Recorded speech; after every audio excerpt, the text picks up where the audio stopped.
Bonjour Lucille. Bonjour Lucille. Bonjour Lucille. Bonjour Lucille. Chère Lucille. Bonjour Lucille. Salut Lucille. Bonjour Chère Lucille. Lucille. Bonjour Lucille. Bonjour Lucille. Bonjour Lucille. Chère Lucille. Bonjour à toutes et à tous, c'est notre second talk C'est compliqué de la saison. Cette année, un épisode sur 4 est au format discussion.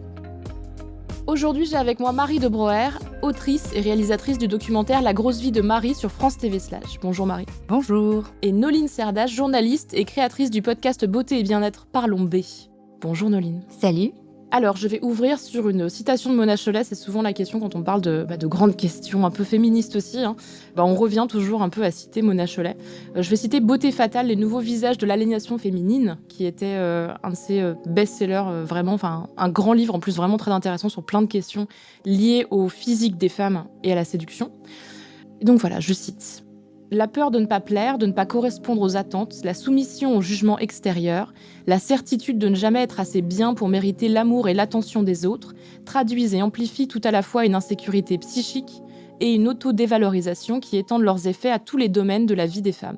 Elles les amènent à tout accepter de leur entourage, à faire passer leur propre bien-être, leurs intérêts, leurs ressentis après ceux des autres, à toujours se sentir coupable de quelque chose, à s'adapter à tout prix, au lieu de fixer leurs propres règles, à ne pas savoir exister autrement que par la séduction, se condamnant ainsi à un état de subordination permanente, à se mettre au service de figures masculines admirées, au lieu de poursuivre leur propre but. Ainsi, la question du corps pourrait bien constituer un levier essentiel, la clé d'une avancée des droits des femmes sur tous les autres plans, de la lutte contre les violences conjugales à celle contre les inégalités au travail, en passant par la défense des droits reproductifs. Alors j'ai voulu citer cet extrait de Beauté fatale parce que ça montre que déjà la question de la beauté et de la beauté des femmes n'est pas une petite question. T'en parles Noline dans ton podcast, tu te dis que c'est vraiment pas un petit sujet.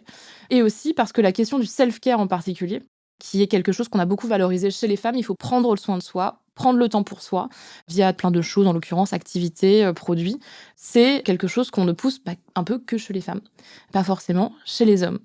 Donc le self-care regroupe beaucoup de ces questions esthétiques et bien-être, que ce soit par l'achat de produits de beauté, de crèmes, d'un temps pour soi, d'activités dont le but est d'atteindre le fameux « un esprit sain dans un corps sain ». Seulement, on pourrait aussi se demander pourquoi c'est principalement les femmes qui se posent la question du self-care. Et est-ce que le self-care, c'est pas juste traîner chez soi en pyjama avec les cheveux gras, en mangeant des chips au petit-déj, au déjeuner et au dîner? Est-ce que c'est pas aussi ça, Marie? Personnellement, c'est principalement ça. Moi, je pense que je pratique le self-care en me laissant le temps d'arrêter de réfléchir. Et donc, ça passe pas forcément, moi, par prendre soin de mon corps, de mon visage, d'aller au sport ou des choses comme ça. Ça va être plus d'écouter de la musique, regarder, m'évader dans des œuvres, etc. Donc, je pratique le self-care de cette manière-là. En tout cas, ce que je nomme self-care. Après, je mets de la crème hydratante si les auditeurs et les auditrices se posent la question.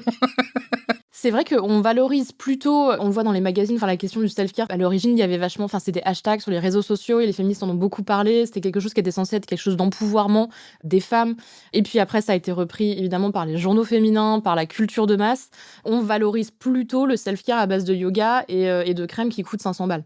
Ça pose la question de la normalisation justement de ce self-care et de pas savoir pour soi ce que c'est vraiment. Et puis se sentir un peu mal aussi, se dire moi, j'ai pas besoin de tout ça, j'ai pas besoin de faire du sport, j'ai pas besoin de faire du running, j'ai pas besoin de faire du yoga. Et effectivement, juste traîner chez moi, ça me fait me sentir bien parce que j'ai pas les bruits de la ville, les bruits du travail. Est-ce que cette question des mêmes gestes pour tous et toutes qu'on met en avant, et en l'occurrence je dis tous et toutes, mais c'est surtout toutes, c'est un problème aujourd'hui, Noline? Oui, parce que dans le sens où si on s'adresse qu'à un seul groupe de personnes, oui, alors je trouve qu'en soi, c'est un problème. Après, cette notion de self-care, je pense qu'elle est quand même très récente. Et moi qui viens de la presse féminine classique, j'y suis que depuis, ça fait 6-7 ans vraiment, j'étais dans la presse féminine.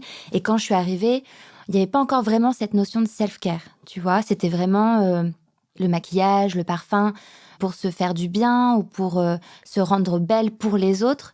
Mais la notion de self-care, elle est arrivée, je pense, il y a vraiment ces 3-4 dernières années quand on a commencé à parler de l'holistique. Donc en fait, oui, tu mets une crème, oui, tu mets du maquillage, mais en fait, pour remettre un peu de sens dans tes gestes. Et pas forcément, je pense, le faire pour les autres, pour plaire aux autres, mais aussi pour toi. Enfin, moi, c'est comme ça que je vois l'arrivée vraiment du self-care dans la presse. Et ça s'est ensuite vraiment ouvert sur faire des massages, faire du sport, de considérer ça vraiment comme une façon de prendre soin de soi en plus que de se maquiller ou que de de se soigner à base de crème et compagnie. Tu disais que ça touchait qu'une partie de la société. Oui, c'est ça, c'est qu'en fait, de ce fait, ça touche quand même essentiellement les femmes, mais à mon avis, du fait de cette volonté d'ouverture d'esprit et d'élargir un peu les sujets, l'idée, c'est aussi d'englober un maximum de personnes. Parce qu'en même temps que ce self-care qui est arrivé et de cet aspect holistique, on a eu tout ce qui était de l'approche plus mixte, de l'approche plus englobante. Et donc, ça comprend aussi bien les femmes de tous les domaines et pas que les femmes filiformes qu'on pouvait voir dans les magazines. L'idée, c'était de s'ouvrir et l'idée aussi, c'est d'être plus inclusif. Donc, du coup, inclure également des personnes qui se considèrent pas forcément comme femmes cis ou l'idée aussi d'avoir les hommes. Mais entre la théorie et ce qu'il y a culturellement parlant, il y a quand même encore un gap, quoi. On va parler de l'holistique puisque tu l'as mis sur la table. C'est quelque chose qui aujourd'hui commence à être un petit peu réfléchi parce que effectivement ces dernières années où on a parlé de self-care, on a parlé un peu du pouvoir des pierres, de la mémoire de l'eau, de toutes ces ce qu'on appelle un peu des pseudosciences aussi. Bon, il y a eu tout un temps où il a été estimé que c'était pas très grave. En fait, que c'était pas que les gens croyaient un peu en ce qu'ils voulaient et que bon, ça changeait pas grand-chose au problème. Et puis là, récemment, il y a quelques mois, il y a eu un rapport de la Miss Gilude sur plusieurs groupes de yoga qui menaient à des pratiques sectaires liées à justement faire du jeûne, des choses qui étaient assez violentes pour le corps et qui pouvaient être assez violentes psychologiquement aussi pour les gens qui le pratiquaient. Là, on est en train de dire oui, finalement, glander chez soi, c'est bien, les crèmes, c'est bien, avoir des pierres qui ont du sens et qui ont des pouvoirs supposés, c'est bien, mais on en arrive quand même aussi, même sur un sujet aussi soi-disant léger, à des choses qui sont vraiment très graves. Comment on fait la part des choses là-dedans? En l'occurrence, Noline, quand tu parles de l'holistique et c'est quelque chose avec lequel il faut composer dans le self-care, comment on fait pour se protéger des dérives qu'il peut y avoir éventuellement? Je pense qu'il y a toujours eu des dérives. Le yoga, on a eu le Bikram qui est quand même ce qu'on connaît de plus dans les dérives. Ce qui est le plus connu accessoirement, parce qu'il y a eu le documentaire Netflix & Co. Mais comment est-ce qu'on se protège de ça? Mais c'est juste essayer de prendre ce qui nous fait du bien. J'ai pas de solution, mais en fait, je pense que si on tombe dans ces dérives, c'est qu'on est peut-être affaibli à un moment donné ou que ça répond pas des faiblesses, parce que je dis pas qu'on est faible quand on tombe dans ça, mais c'est que ça touche forcément une corde sensible.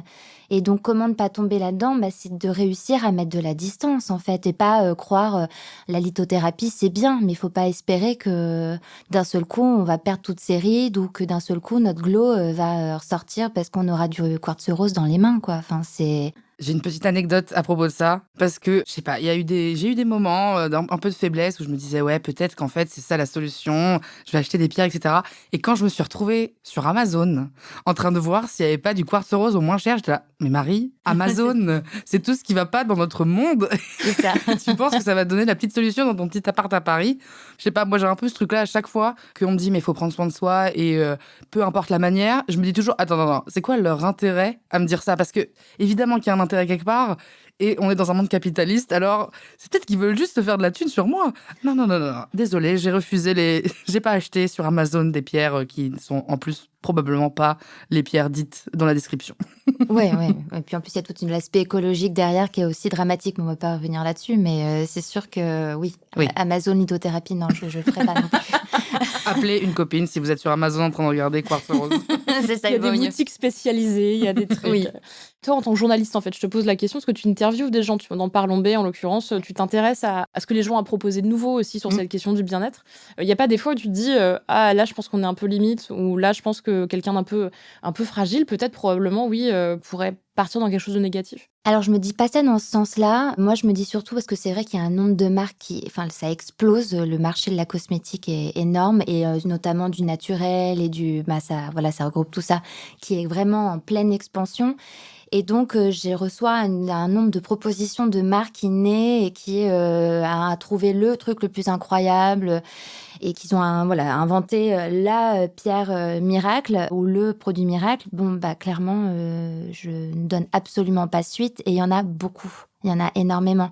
C'est juste, moi aussi, mon rôle en tant que journaliste, c'est de essayer de faire un peu le tri et d'analyser en amont, ce qui est un métier de journaliste, en fait, c'est quand même même si ça reste de la beauté et du superficiel, entre guillemets, quand même, d'être sûr de ce que je mets en avant et de ce dont je parle. Donc, si la marque, elle me promet monts et merveilles et que j'y crois pas, je ne la mets pas en avant. Tu penses que c'est une question de promesse aussi? C'est qu'il faut juste se dire, passer un bon moment avec toi-même, c'est déjà le max? Ouais, bah oui. C'est un truc que tu peux faire assez gratuitement au final, Non, avec mais tu pas peux le faire grand-chose de plus. complètement gratuitement. T'as même pas besoin de produits. Comme tu disais, Marie, c'est de ne rien faire.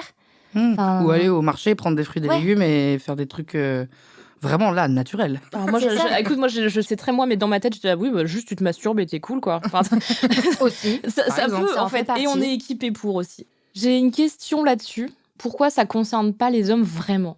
Tout le monde a envie de se sentir bien. Enfin, je veux dire, là, pour le coup, c'est pas quelque chose de genré.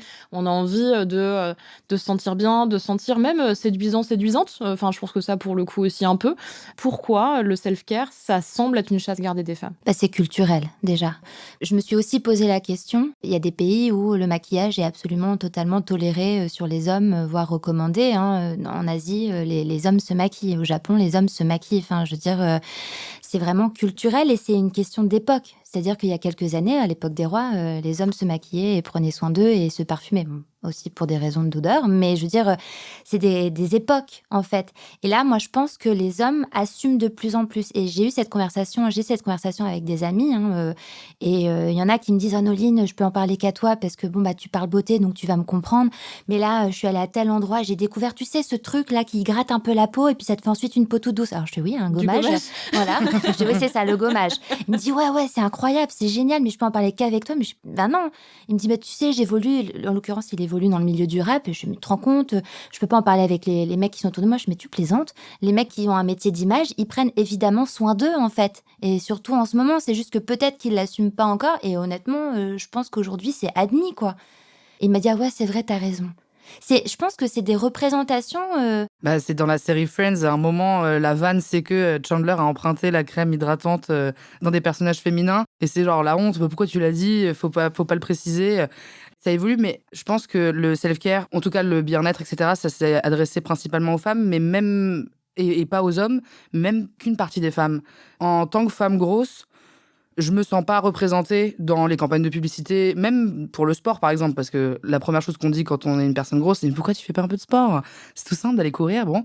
Mais même les pubs de salles de sport, etc., les fringues pour faire du sport s'arrêtent à certaines tailles, donc même ces trucs-là ne s'adressent pas à moi.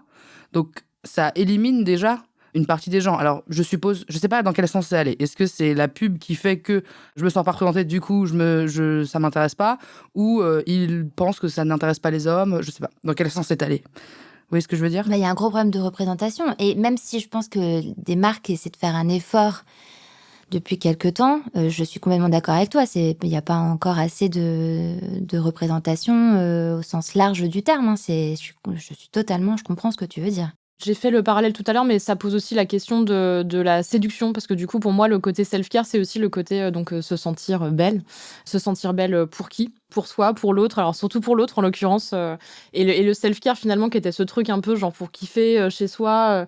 Bah, c'est aussi, on se dit: «Ah oui, ce gommage incroyable va me faire une peau de bébé, je vais gagner 10 ans, va faire un peeling incroyable et tout, et trop bien». Et du coup, au final, on se retrouve à se dire: «Bah, je fais ça moins pour moi que pour performer ensuite socialement, que pour pouvoir dire que j'ai pris du temps pour moi, que pour pouvoir aussi être plus séduisante vis-à-vis, bon, bah, en l'occurrence, dans le cadre d'une société très hétérosexuelle pour les hommes». Et on est encore moins sur la question de pour soi, en fait, de prendre vraiment le temps pour soi, hors de la performance. Pour moi, le problème du self-care aujourd'hui, il a été aussi beaucoup sur la question, bah, comme on fait avec tout, en fait. On le fait aujourd'hui avec tout dans notre société, on le performe. C'est-à-dire qu'on se dit, bon, bah, alors voilà, alors cette semaine, j'ai fait 3 heures de yoga, j'ai fait 2 heures de running, j'ai acheté les meilleures nouvelles crèmes et j'ai été voir 7 esthéticiens trop bien. Et au final, c'est ça, en fait. C'est un peu une liste de trucs à faire pour être une femme correcte dans la société dans laquelle on vit aujourd'hui, effectivement assez normée. Et je découvre, parce que moi j'ai les cheveux rasés, et donc du coup je découvre le fait que je ne peux plus acheter de produits pour mes cheveux, et que même si je m'en foutais profondément, j'avais le sentiment que je pouvais continuer à acheter d'autres produits que je n'avais pas encore dans ma salle de bain. Et donc là je me dis: oh là là, tout un pan de la féminité qui n'est plus accessible. Et alors qu'en réalité, je vis extrêmement bien le fait de ne plus avoir de cheveux. Mais il y a quand même une petite partie, bah, la personne qui a donc 36 ans et qui a grandi dans une société basée là-dessus, où c'est important de continuer à acheter justement des produits, mais quand on n'en a pas besoin, de continuer à consommer. C'est des espèces de petits deuils comme ça, de soi et de ce qu'on représente, qui sont difficiles, et ça nous confronte à une société donc très, très hétéronormative, très normative tout court. Et donc ma question aussi par rapport à cette question du self-care, c'était est-ce que c'est pas un ajout supplémentaire sur notre temps libre? Parce que du coup, on a le temps à s'occuper des compagnons, des enfants et de la famille, des proches. Et finalement, quand on est à la maison maintenant, on doit maintenant s'occuper de soi pour rajouter une charge supplémentaire, quoi. Ou alors, est-ce qu'on faisait déjà pas tout ça, sauf que c'était pour les mecs, ou c'était pour plaire, ou c'était pour aller au boulot. Et maintenant, on le fait toujours, mais on pense que c'est pour nous. Non, parce que ça m'a fait penser à un truc, typiquement l'épilation. À 18 ans, je pensais sincèrement, alors que j'avais pas de vie sexuelle et tout, et je pensais sincèrement que c'était pour moi. Genre, non, j'aime pas les poils, c'est pour moi, c'est pour moi. Et j'ai encore des copines qui tiennent ce discours en disant... Et moi-même, je me pose encore cette question. Et je crois il y a plein de gens qui... Mais tu sais pas. Mais en soi, est-ce que dans un monde où l'épilation n'existe pas, on se serait posé cette question de se les enlever ou non? Et c'est vraiment au moment où je me suis dit, mais pourquoi je fais ça? Est-ce que moi, il me dérange? Parce qu'après, effectivement, si c'est un truc qui dérange, chacun fait bien ce qu'il veut vraiment. Je ne milite pas pour que les gens ne s'épilent pas ou s'épilent, j'ai pas d'avis. Mais personnellement, j'ai juste arrêté de m'épiler certaines parties du corps et j'étais en fait, je m'en fous, mais c'est trop bien. Et en plus de ça, j'économise la dame qui fout de la cire chaude sur mon pubis, là. Aïe, c'est bon. Et donc... Mais tu peux plus acheter les kits pour faire des petits cœurs avec tes poils pubiens, là. Tu crois que ça doit encore exister, non? Ça existe encore, mais si tu arrêtes de t'épiler la zone, et tu ne peux plus acheter toutes les merdes qui existent. J'aurais vraiment bien le truc pour pouvoir faire le cœur parfait. Parce que j'aurais assez de poils.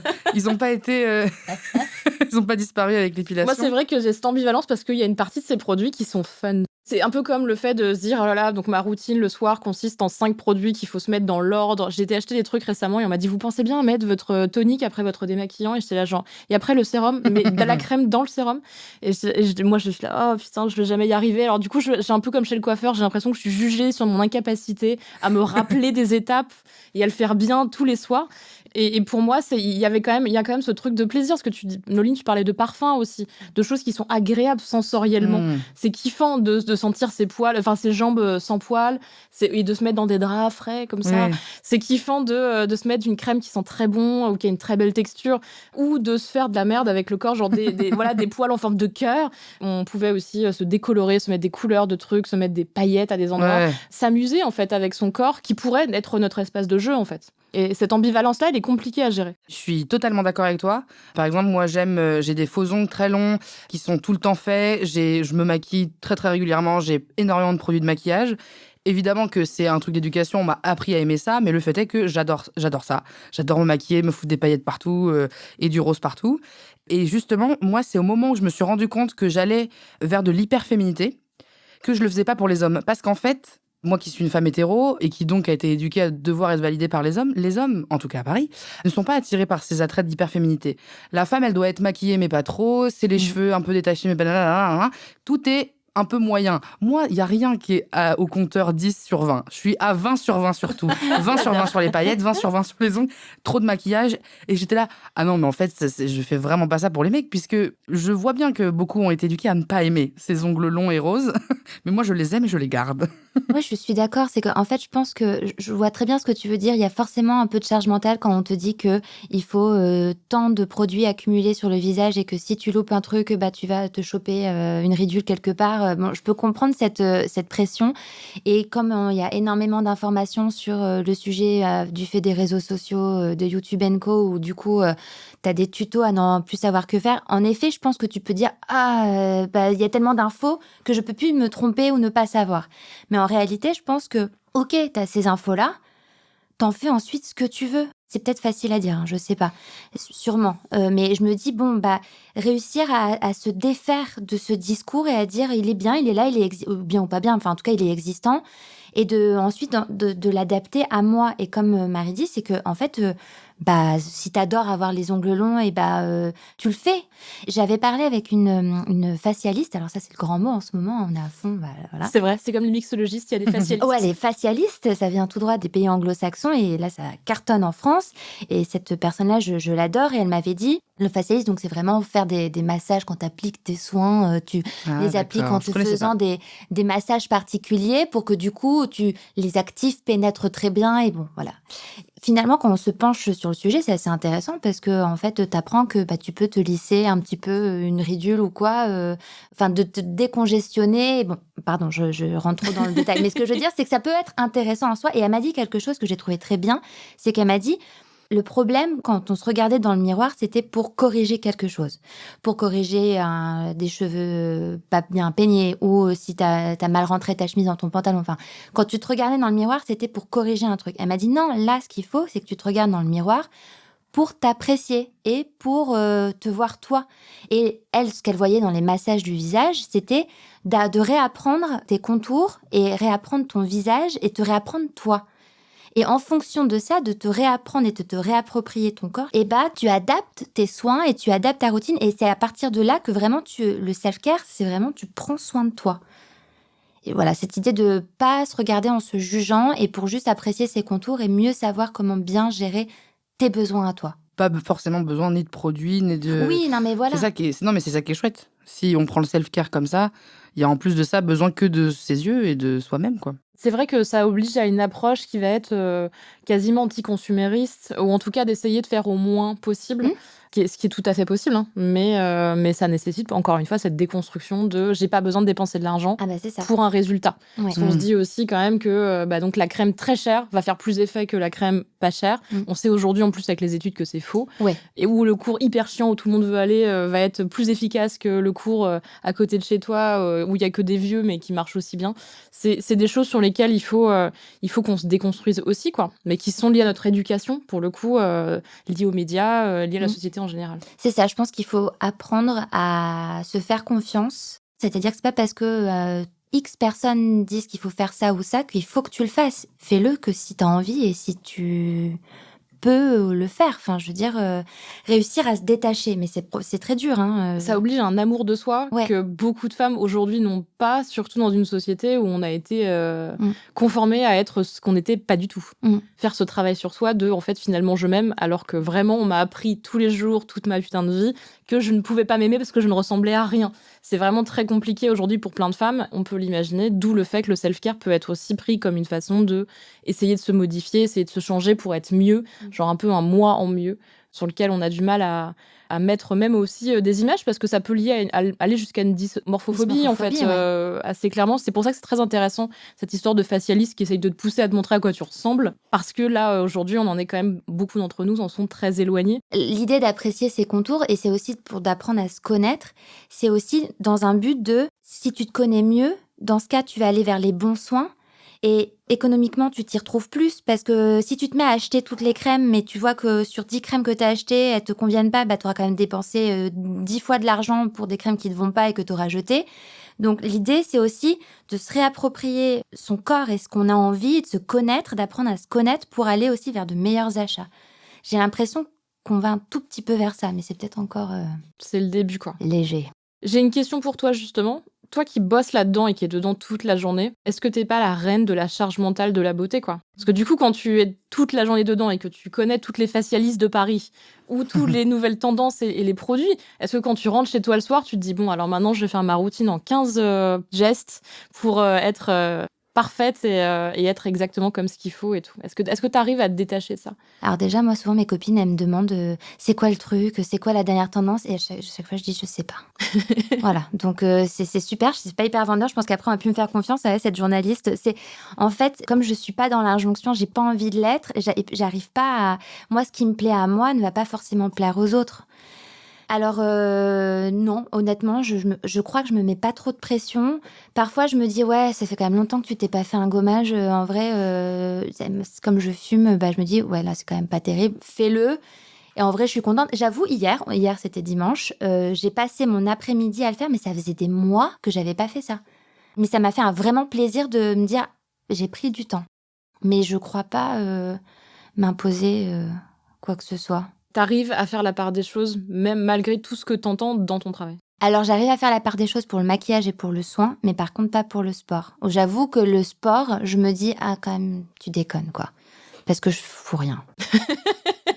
et que je me dis que c'est abusé pour ma santé. Et qu'en plus de ça, j'écris des articles forts où je dis s'il faut faire du sport pour te faire du bien à ta santé, et pas pour maigrir, c'est pas l'idée, mais pour que, même pour ton mental, ton psychique, parce que c'est reconnu que ça fait du bien, normalement.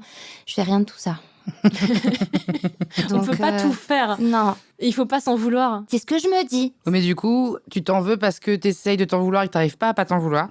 Et du coup, tu culpabilises parce que tu culpabilises. Et là, c'est le cercle vicieux. Infernal. Le cercle infernal. C'est ça. Et donc, je sais, quand je me dis que je m'en veux parce que je suis pas allée au yoga depuis X temps, je me dis non, Noline, t'as le droit de pas y être allée pendant X temps. Et puis en même temps, l'autre voix qui dit non, Noline, arrête, là, tu te cherches des excuses pourries, c'est juste que t'as la flemme et à un moment donné, il faut quand même y aller, quoi. On est très autosuffisante pour faire tous les dialogues dans nos têtes aussi. C'est ce truc du self-care aussi là-dessus. C'est-à-dire que c'est vraiment genre, oui, alors il y a un truc qui va pas, donc c'est forcément de ma faute. Donc comment je vais y arriver, machin, comment je peux arranger tel truc. Et en fait, au final, on se rend compte que les 3/4 du temps, c'est pas du tout de notre faute ou qu'on peut rien faire pour changer cette situation. Je le vois beaucoup dans mon travail à moi. Sur, en l'occurrence, beaucoup le relationnel et le couple, c'est souvent le cas. Et c'est le cas aussi, je trouve, dans le self-care. Se dire, je racontais dans un des podcasts, dans un essai compliqué, que j'ai passé tout l'été avec un masque pour le visage dans ma valise. Oui, j'ai entendu. Je suis partie en vacances en me disant, allez, je mets un masque pour le visage dans ma valise, j'ai envie de le faire. En plus, j'étais vraiment très motivée. Et puis, je suis partie à plein d'endroits différents pour plein de raisons différentes.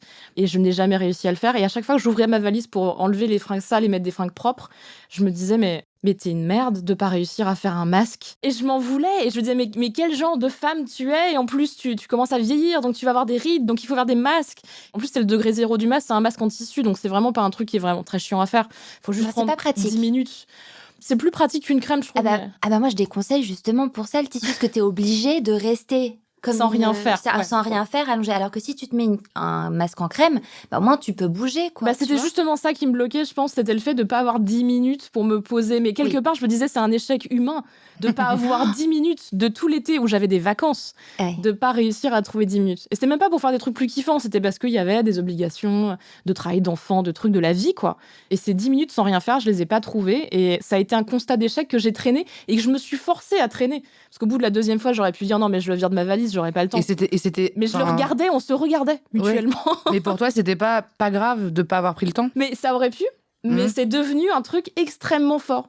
Parce que tu l'as associé à ça, en fait. Tu as associé ce masque à la prise de temps pour toi. Et du coup, un échec, et un constat d'échec qui est devenu un constat d'échec général. Ah ouais, mais de dire, mais quelle vie tu mènes, quel échec est ta vie. Et vraiment, mais c'est devenu absurde. C'était un pauvre masque Sephora en tissu. On était vraiment dans un truc. On a fait du mot frais pour mon anniversaire. C'était vraiment le degré 0 du masque qui s'offre tous les ans à tout le monde pour leur anniversaire.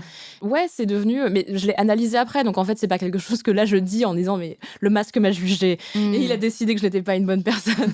C'est moi-même toute seule. Tu t'es jugée toute seule. Toute seule, je me suis fait ce dialogue de quasiment ce masque est devenu une personne qui est devenue une personne extrêmement méchante et négative et qui me jugeait. Et quelque part, parfois, quand on voit toutes les crèmes qu'on a dans notre salle de bain, parce que souvent on les fout au milieu à côté du lavabo, là, donc on les voit souvent. Moi, je cache les trucs que j'utilise jamais. J'aime bien là où il y a des placards et tout, les gommages qui coûtent 100 balles, là, les trucs que jamais tu fais, je les cache un peu en me disant j'y penserai un jour. Tu t'en sers jamais au final? Non. Mais aussi parce que en fait j'avais pas l'utilité au départ parce qu'en fait un gommage tu peux te le faire avec une poignée de sucre et un peu de miel et tu te fais un gommage et ça marche très bien. Et c'est ce que je conseille aujourd'hui aux amis, c'est je leur dis mais en fait en vrai la plupart de mes produits tu peux le faire avec vraiment une cuillère d'huile d'olive, tu fous du miel, tu fous du sucre ou du sel, ça fait un gommage, c'est génial, ça fait aussi un masque pour les cheveux, ça fait aussi et c'est des choses qui permettent aussi de toucher aussi plus de monde parce que aussi la question de sociale est vraiment très très forte dans le self-care et ça m'a beaucoup gênée avec les années, c'est-à-dire que moins j'avais le temps de m'occuper de moi, et plus je voulais performer ce truc du self-care, plus je voulais y mettre de l'argent, de l'énergie, je voulais le faire le mieux possible, et c'est devenu vraiment une reproduction en fait de clichés, c'est ça qui est inquiétant. Marie, est-ce que tu arrives à ne pas reproduire ces clichés? C'est marrant parce que tout ce que tu décrivais, c'est vraiment comme... Ma mère, elle est pareille. Ma mère a 1 milliard de produits. Je le prends mal, mais si je suis sûre que ta mère est très cool. Alors ma mère est incroyablement cool. Mais je l'ai toujours vue avec 1 milliard de crèmes.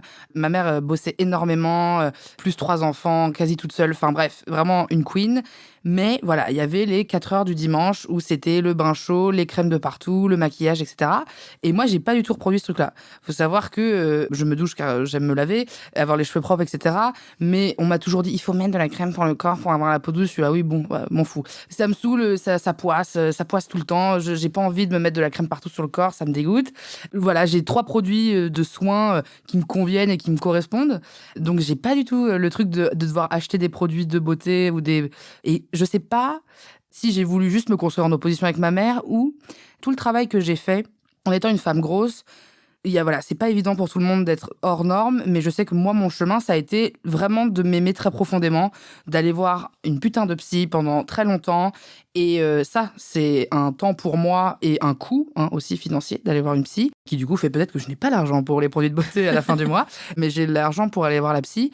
Mais du coup, moi, quand je me mate dans le miroir, je vois jamais les sécheresses sur ma peau et je les vois pas chez les autres non plus. C'est pour ça que quand je suis avec des copines qui sont là, mais si, tu vois pas que là, il y a le petit. Je fais vraiment ton bouton, t'aurais pu, je sais pas, je l'ai pas vu. Mais attends, quand même, Marie, Jean-Luc Reichmann a une tache de vin, ça se voit. Moi, ah bon? Putain, je ne l'ai pas vu, quoi. Et donc, je vois pas chez les autres non plus. En tout cas, chez moi, vous me dites, les gars, s'il faut que j'ai besoin d'une crème hydratante, n'hésitez pas à me faire un petit coup de coude. Une très belle peau, là. Et je ne fais rien et je mange pas très bien et je fume des clopes. Ne suivez pas les conseils de Marie. Oui, mais tu vas bien. C'est ça, et ça se ressent. Par contre, je vais bien. Ça, c'est pas mal. Franchement, c'est un luxe. Bah, de ouf. T'as pas des masques qui t'engueulent dans ta valise? Effectivement, je n'ai pas le masque dans la valise qui m'engueule. C'est marrant que tu dis ça parce que moi non plus je le vois pas. C'est-à-dire que effectivement ce truc de la femme qui performe sa féminité, qui doit être très belle, qui doit être maquillée, mais qui doit être naturelle aussi, qui doit. Et ben en fait moi je c'est pas ça que je vois chez les femmes. Enfin pour le coup moi je suis une femme bisexuelle donc du coup je peux voir les femmes d'une manière plus sexuelle.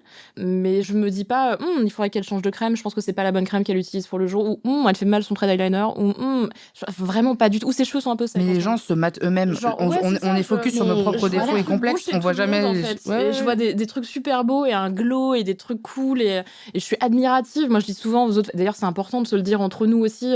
Meuf t'es tellement bien maquillée aujourd'hui ou t'es tellement belle ou j'adore ton teint. Oui on se dit ça. On se dit vraiment ça. Non mais pour de vrai. Mais il faut le faire. Moi ça fait 10 piges que j'ai la même phrase, le même mantra et ça vient pas de moi. C'est Navi et SML qui avait des podcasts quand j'avais 17 ans etc. C'est sois ton propre pote. Jamais je dirais à une pote oula ça a l'air fatigué meuf va falloir faire quelque chose. C'est quand même pas beau là puis tous tes boutons c'est immonde. Je dirais jamais ça à quelqu'un. Pourquoi est-ce que je dirais de me le dire à moi-même? Et alors c'est hyper efficace. Il faut que je prenne ce conseil. Je vais je vais le mettre contre mon cœur. Toi Noline tu y arrives. Même si tu t'engueules de pas faire trop de yoga. Je sais pas si j'y arrive parce que je suis, je pense, très dure avec moi quand même. Et par exemple, typiquement, quand j'ai arrêté la pilule il y a 5 ans, je me suis mise à avoir de l'acné alors que j'en avais jamais eu. Et avoir de l'acné quand t'as 26, 27 ans, âge où potentiellement t'as pas d'acné. En plus de ça, en étant journaliste beauté, clairement, j'étais odieuse avec moi-même. J'avais honte, je pleurais, j'étais vraiment mal dans ma peau. Je me suis dit, mais je peux pas aller me présenter à une présentation presse alors que j'ai des boutons, alors que je suis une journaliste beauté. Bah si, en fait. Enfin, déjà parce qu'on est toutes on a toutes le même problème, que c'est vraiment un problème générationnel. Donc j'ai fait un travail sur ça. Et aussi j'ai fait un travail sur le fait que j'assume et que j'en parle. Et le nombre de nanas qui m'ont écrit, notamment j'en avais parlé à l'époque je travaillais dans un hebdomadaire extrêmement lu, une page où chacune des journalistes disait pourquoi elle avait un coup de cœur sur tel produit. Et moi j'avais expliqué pourquoi j'avais mis à aimer ce produit, parce que j'avais des problèmes de peau à ce moment-là. Et le nombre de personnes qui m'avaient écrit pour me dire mais t'as assumé de dire que t'avais des boutons alors que tu es journaliste beauté. Et j'étais oui. Et en fait, en prenant conscience de ça, du coup, j'étais beaucoup plus cool avec moi-même. Alors, je dis pas quand j'ai un bouton qui arrive, je suis en train de pester, je me dis comme ça. Mais je crois que j'essaie d'être plus sympa avec moi quand même. Mais c'est un vrai travail de tous les jours. C'est un peu le truc cool du body positivisme, c'est que y a de plus en plus de nanas qui montrent leur 10 défauts, mais en tout cas qui ne les cachent plus, qui n'en ont pas honte. Joy Phoenix, elle a montré ses problèmes d'acné. Elle avait des problèmes d'acné hyper sévères en plus de ça, où ça la défigurait. Donc ça a été quelque chose de hyper fort qu'une nana de 25 ans, qui est hyper suivie et qui est suivie parce qu'elle fait du lifestyle, beauté, etc. Elle dit, voilà, regardez ma tête quand j'ai pas de maquillage, c'est ça, il faut qu'on en parle parce que on est vraiment nombreux dans ce cas-là. C'est le côté cool des réseaux et du positivisme. C'est bien, on est en train de ressortir des côtés cool d'Internet et des médias en général et du fait oui, il y en a. Il faut faire le tri avec tous les aspects négatifs aussi et c'est ça qui est difficile, quoi. Ce côté body positive ou bienveillance à l'extrême où il faut que toujours tout aille bien, etc. Ça peut être l'inverse. Moi, par exemple, j'en suis à me dire... d'assumer quand ça ne va pas, en fait. De dire, non, en fait, là, j'ai pas le moral et là, franchement, j'ai pas envie de dire que ça va, quoi. Parce que aujourd'hui, il faut tout le temps dire que tout va bien. Ah ouais, Non, t'as le droit de dire que ça va pas, en fait. Complètement, moi je suis d'accord. Je vois tous les bons côtés des réseaux. Et par exemple, moi je me définis pas comme quelqu'un de body posy parce que le body positive, à la base, c'était pour les personnes grosses. Après, c'est devenu tout le monde, on assume nos défauts. Et l'objet, c'est de dire on est tous beaux, on est tous belles, c'est trop bien la beauté. Moi, vraiment, je l'ai dit déjà plein de fois dans plein d'interviews, mais qu'est-ce que je m'en fous qu'on me trouve belle ou pas. Moi, je milite pour qu'on ait les mêmes droits que tout le monde, ce serait déjà pas mal et qu'on se fasse pas insulter. C'est juste ça. Après, qu'on ait envie de me ken ou pas. Ça ne me regarde pas, même si ça fait plaisir, mais ça ne me regarde quand même pas. Ça rajoute aussi de nouvelles injonctions, donc à aller bien et à prendre soin de soi. C'est toujours la difficulté, et là on l'a dit, en fait, on navigue un peu entre deux eaux à chaque fois, entre ce qui est une injonction, ce qui n'est pas une injonction, entre le prendre soin de soi pour qui, pour soi ou pour quelqu'un d'autre, entre ce qui pourrait être aussi vu comme une façon d'aliéner les femmes, de les obliger à mettre encore plus de leur argent, de leur énergie dans des trucs qui servent à rien la plupart du temps. Il y a une interview de Virginie Despentes où elle a dit que quand elle était devenue lesbienne, elle s'était retirée de toute la question de l'hétéronormativité et donc fatalement de toute la question de la beauté et de l'énergie qu'on est censé y mettre. C'est assez intéressant de se dire aussi que ça peut être une façon d'aliéner les femmes et qu'il faut faire gaffe à ça. Mais aussi, on peut kiffer. Marie, c'est ce que tu disais avec tes ongles, qui sont vraiment des ongles de Barbie californienne hyper cool. Et c'est pour toi, quoi. Ouais. Et c'est aussi une appréciation de soi. C'est vraiment difficile de trouver ce chemin-là. Marie, je vais rebondir sur un truc que tu as dit, sur un self-care. Et aussi, Noline, la thérapie, en fait. Le self-care n'est pas que prendre soin de son physique, prendre soin de sa santé mentale, c'est hyper important. Et peut-être que ça permet mieux de faire le tri aussi. De moins entendre ces petites voix, de pouvoir aussi réfléchir à ce qui est la société, ce qui est nous, ce qui est notre famille, notre histoire, parce qu'on se construit aussi avec les histoires des femmes autour de nous. Il y a plein de manières d'arriver à cette... Il y a la thérapie avec un psy, et donc ça coûte de l'argent, donc c'est un truc de privilégier au max. Ou alors, faut faire comme moi, et du coup, ne pas avoir l'argent pour plein d'autres choses. Il y a plein d'autres manières d'arriver à parler de santé mentale en regardant des vidéos. Il y a des gens, c'est l'astrologie qui les font se poser des questions sur comment ils fonctionnent. Que ce soit ce chemin-là, il peut être cool aussi. Tant qu'on les oblige pas à sortir leur carte bleue ou que ça finit pas par virer à des trucs qui sont problématiques. Mais oui, effectivement, la mouvance de l'astrologie actuellement, en tout cas, je suis pas personnellement contre, dans la mesure où ça pose la question de comment tu fonctionnes, de comment fonctionne l'autre, de comment on peut s'arranger pour vivre ensemble le mieux possible. Après, c'est vrai que c'est aussi reconnu comme une charge des femmes. Celle de se poser la question de comment vivre dans un monde meilleur, comment être mieux dans son couple, comment... C'est là-dessus que les femmes achètent des livres, vous regardez des vidéos et se font chier. On revient toujours au truc de, en fait, quand tu fais une thérapie, tu fais aussi une thérapie pour tous les gens autour de toi qui ne font pas de thérapie. Donc souvent, ta mère et ton mec. Quand t'es une meuf hétéro. Le père aussi, le père aussi. Il est plus absent, donc du coup, c'est pas à la limite. Justement. On dit la girl with daddy issues. C'est vrai aussi. Se dire aussi que le self-care, c'est pas que de l'argent, c'est pas que du capitalisme, c'est plein de petits gestes, c'est aussi l'appréciation de soi. Et c'est en ça que je te parlais de l'holistique. C'est que, en fait, de Oli, de tout. Et en fait, le tout, c'est pas que faire du sport, se mettre une crème, se maquiller, se brosser les cheveux. C'est aussi, et je pense que c'est surtout la santé mentale. Enfin, moi, c'est comme ça que je vois le bien-être aujourd'hui, parce que j'en ai aussi fait pas les frais, c'est pas, au contraire, c'est plutôt positif. Mais à partir du moment où j'ai aussi pris soin de moi et que j'ai aussi suivi une thérapie, ça m'a ouvert plein de portes. Et que j'ai voulu ouvrir ou non. Certaines, oui, et puis différemment à différents moments de ta vie, en fait. Et ça te permet d'apprendre à te connaître et je trouve à être plus en accord avec toi-même, et ça te permet aussi de te détacher beaucoup plus de ces injonctions, à mon sens. Ouais, c'est comme ça que je vois les choses, parce que t'as appris à t'aimer. C'est peut-être un grand mot, mais en tout cas à t'accepter et à constater qui tu es, comment tu fonctionnes, et pour pas que ça t'emmerde trop dans ta vie, quoi. Et c'est ça, c'est la santé mentale qui est essentielle. Et savoir ce qui te fait vraiment du bien. Oui. Donc comme toi, Marie, écouter de la musique chez toi en pyjama. Ouais, avec mon petit chat. J'ai un petit chat très mignon et on danse. Le chat, c'est très self-care. Ouais. Merci à toutes les deux. Merci Marie, merci Noline. Merci à toi. Je rappelle que le documentaire de Marie, La grosse vie de Marie, est à retrouver sur France TV / et que Parlons B, le podcast de Noline, est disponible sur toutes les plateformes de podcast, et que tu as aussi ton propre média, Marcel avec 2 L, à retrouver sur Internet. C'était C'est compliqué, le podcast. Si vous avez aimé, N'hésitez pas à vous abonner, liker ou envoyer un commentaire. Pour participer à ce podcast et partager vos témoignages, vous pouvez vous enregistrer et nous envoyer ce message par mail à c'estcompliqué@slate.fr ou nous envoyer un message vocal par WhatsApp au 07 61 76 74 01. C'est compliqué est un podcast de Lucille Bélan, produit et réalisé par Slate.fr sous la direction de Christophe Caron et de Benjamin Septem-Ours. Production éditoriale, réalisation et montage, Aurélie Rodriguez.